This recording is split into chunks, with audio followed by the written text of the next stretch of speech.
செய்தியை பார்த்து வருகிறோம். ஆம்ஸ்ட்ராங் கொலை வழக்கில் தொடர்புடைய மொட்டை கிருஷ்ணனுக்கு இயக்குநர் நெல்சனின் மனைவி அளித்த பணம் ஆம்ஸ்ட்ராங்கின் கொலைக்கு பயன்படுத்தப்பட்டதா என்ற கோணத்தில் விசாரணையானது திரும்பியிருக்கிறது. நெல்சன் மனைவி மோனிஷா வங்கிக் கணக்கிலிருந்து 75 லட்சம் கைமாறிய நிலையில் காவல்துறையினர் இந்த கோணத்தில் விசாரணையை முடுக்கிவிட்டுள்ளனர். விவரங்களுடன் செய்தியாளர் கோகுல் இணைந்திருக்கிறார். கோகுல், இப்ப என்ன தெரிய வந்திருக்கிறது? விவரங்களை பதிவு செய்யலாம்.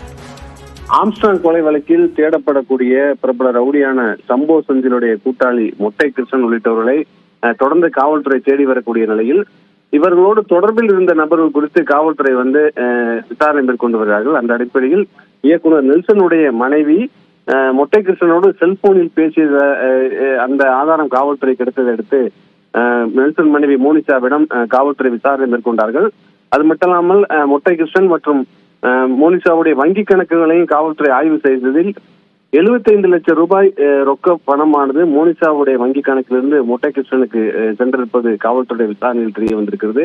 இந்த பணம் ஆம்ஸ்ட்ராங் கொலைக்கு பயன்படுத்தப்பட்டதா என்ற சந்தேகத்தின் அடிப்படையில போலீசார் விசாரணை மேற்கொண்டு வர்றாங்க. ஏற்கனவே மோனிஷாவிடம் நடத்தப்பட்ட விசாரணையில் வழக்குக்காக மொட்டை கிருஷ்ணனோடு பேசியதாக தெரிவித்திருந்தார். ஆனால் பல ஆண்டுகளாக மொட்டை கிருஷ்ணனோடு அவர் நட்பு ரீதியாக அவர் பழகி வந்திருப்பது விசாரணையில் தெரிய வந்திருக்கிறது.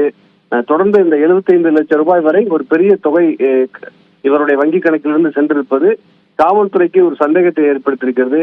மொட்டை கிருஷ்ணன் வெளிநாடுகளில் தலைமறைவாக இருக்கிறார். சிங்கப்பூரில் இருந்ததாக முதலில் சொல்லப்பட்டது. தற்பொழுது சவுதி அரேபியாவில் இருக்கிறார்.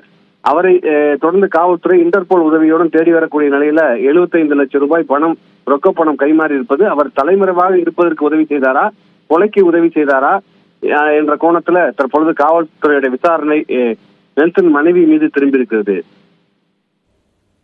விவரங்களுக்கு நன்றி கோகுல்.